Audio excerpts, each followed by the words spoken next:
I think one of the first things that I was really interested in was your journey from, and I think this is something a lot of people resonate with, that feeling of completing your degree. So you studied journalism and getting your first job, which you have described as being your dream job at the time, and just that first year experience and what happened directly after, because I think that's important context to understand kind of where you've come to now. So, I mean, just to set the scene, I guess, for people, did journalism at university, came straight out at the age of 21 and got the job to be an MTV presenter.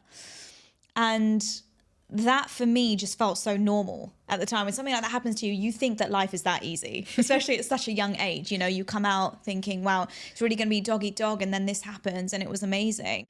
But it was just what followed after.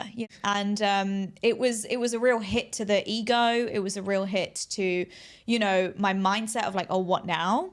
You know, where do I go now? And I just wasn't prepared for what was after. And so I think that's when I realized, and it really hit me, that my dreams are ever evolving and ever changing. And sometimes when you think something is your dream, it's not. It's just a stepping stone towards the bigger picture. Yeah. Well, I was there for a year and I had a contract for the year, and then the contract ended and I was unemployed for a few years after that, trying to hustle back in to be a presenter. So they just didn't renew it. Yeah, they didn't renew it. The channel that they basically created was something called like District MTV. So they were trying a new concept of music and fashion together, and it just wasn't picking up. So they ended it all, and that was me. That was me done. Well, you know what's really interesting? What a beautiful lesson to learn at such a young age, that your dreams are ever evolving and that goals are not, I like talking about it in the frame of goals are not end posts, they're goal posts. I can't remember even how I talk about it now, but it's kind of like they're just markers along your journey. Say you're running a marathon, right? It's not the finish line. It's just like, oh, you've reached this part of the process.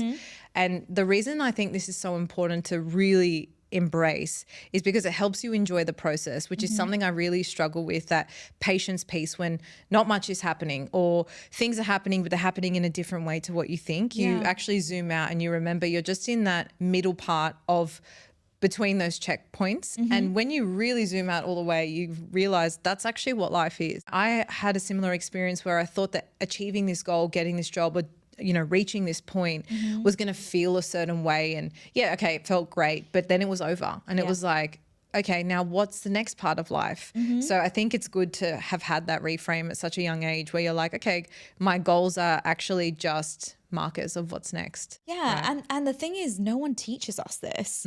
Life does. Life does. And these experiences teach you.